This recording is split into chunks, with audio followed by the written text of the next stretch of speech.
Okay, hello. So today I'm going to go through a short guide of how to get your MyFitnessPal set up, add some basic goals in there, and show you how to track some meals. It's an awesome tool. We recommend using MyFitnessPal for all nutrition tracking.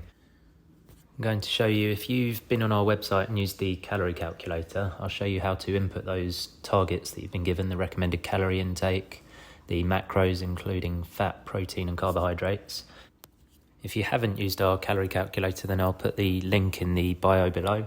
It's very simple. You just input a few details, your height, weight, your body metrics, and then you put your goals, your body type, and it will send you an email with a breakdown of exactly what you should be eating in terms of your macronutrients and your recommended calorie intake. So first things first, obviously download the app. You can use a web-based version, but there are a few extra features that I'll show you later on the app that make it super useful. The barcode scanning in particular, which I'm assuming can't do on the web-based version because it uses your camera. Once you've got the app set up, input your basic details. Obviously don't need to talk you through adding your contact details, etc. But this here is the home screen once you've got it set up. The bit showing at the top there will display once you've input your calorie goals that I'm going to talk you through in a minute. I've already inputted a few bits for myself today, so that's why it's showing 1122 food. I'll talk you through how we get there in a second. So firstly, you're going to click in the bottom right on More. That'll bring you to this menu where you click My Profile. Click Edit Profile, and then at the bottom click Goals. That'll bring this screen up. So you've obviously input your starting weight, which will be your current weight if you're just setting it up. Your goal weight, mine is to gain a few kilos. Calculate your weekly goal of how much you want to gain, lose or maintain, and then input your activity level. That's not super important here because I'm going to show you how to turn off activity tracking in this app because we find it not to be particularly useful. So activity level is just there sort of as a guide. Then under nutrition goals, you're going to click the calorie, carbs, protein and fat goals. That'll bring you to this screen. So these are the important metrics that you need to input. These are the details that you'll get from using our calorie calculator. Obviously with any weight gain or weight loss target, the most important thing above all else is your calorie intake.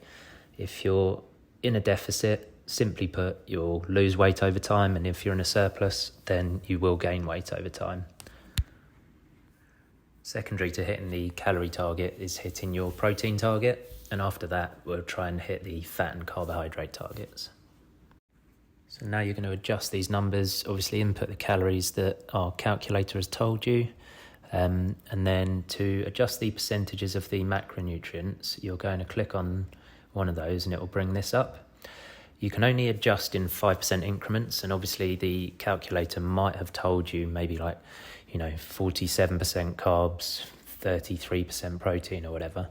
So when rounding up or down to the nearest 5%, we'd recommend rounding protein up and the others down. Obviously all three need to add up to 100%, so just round them to the nearest 5% increments, but lean towards rounding protein up and the others down if you need to round in one direction.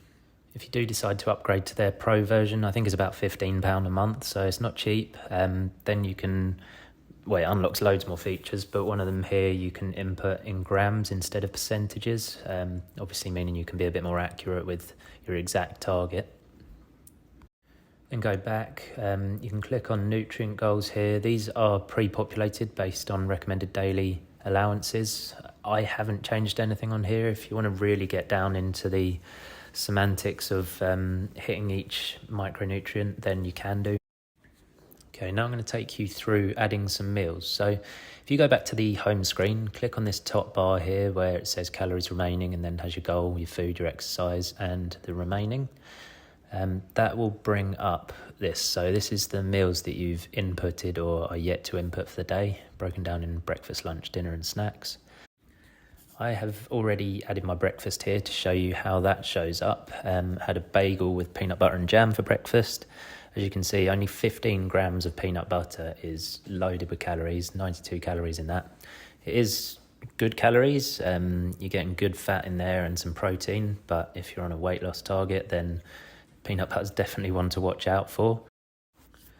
I also had overnight oats for breakfast, so that was made with 75 grams of oats. So what I've done, I've put oats on here twice already just to show you the different ways that portion sizes can be sort of assigned. The serving size can come in all sorts of different measures like 50 gram, 1 gram, ounce, cup, etc. So this first one here is a serving size of 50 grams. So I've put 1.5 servings to get that 75 grams. This second one is in 1 gram increments. So I've put 75 as the serving size of that to get 75 grams. I'm now going to delete that second one because obviously I didn't eat 150 grams of oats. I had the protein powder mixed in with it, some frozen raspberries, and again some more peanut butter on there. So that's given me a breakfast of 850 calories. Next I'm going to show you how to add lunch using a different method, the scanner barcode.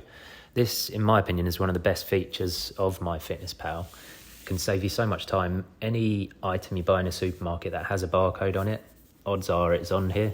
You just click that button there, scan a barcode.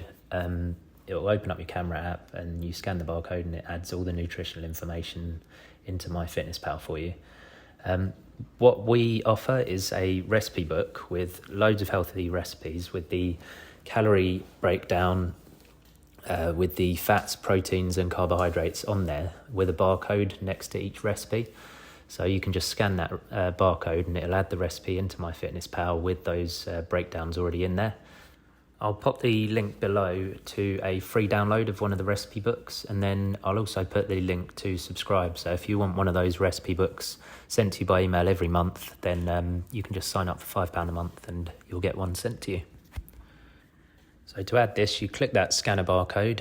Here's one of the recipes on our recipe books. Hockey and noodles with beef. You scroll down, it'll scan that barcode and it'll add that recipe to MyFitnessPal. So one portion is 382 calories, 28 grams of protein, 31 grams of carbs and 17 grams of fat.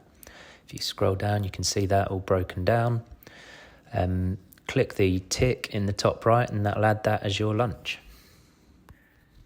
Next up, I'm going to show you how to add dinner using another different method. So if you're using sort of pre-packaged food with a barcode on or with nutritional information written on the label, obviously that's super easy to add to MyFitnessPal because it just pre-populates all that information.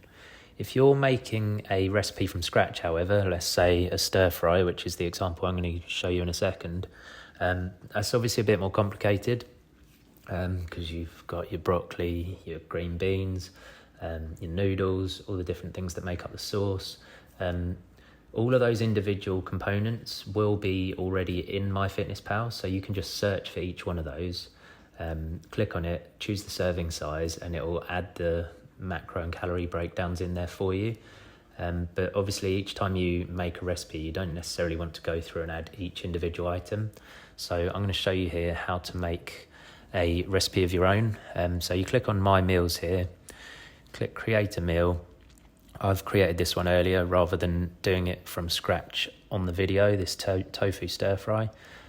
So in this is actually 2 meals. It says their number of servings because I inputted it slightly wrong, but this is a 2-portion meal. So for 2 people, it's 1,633 calories, 111 carbs, 102 fat, and 74 grams of protein. So obviously half of that is for one person. You can change obviously how much you add by changing that number of servings to 0.5 when you log it, and then it will change all of those amounts to half of what they are. So as you can see, I've added each individual item on here, the various vegetables, the noodles. I put some bits on there just to show you kind of almost how pointless they are to log, like garlic and ginger, 4 calories per clove, and then per the amount of ginger that I've put in. So if you want to log the bits like that, then do, but it's not the end of the world if you don't. I've also made sure to include on here things like the cashews that I've sprinkled on top and the vegetable oil and sesame oil that I've used, because as you can see, there's huge amounts of calories in those.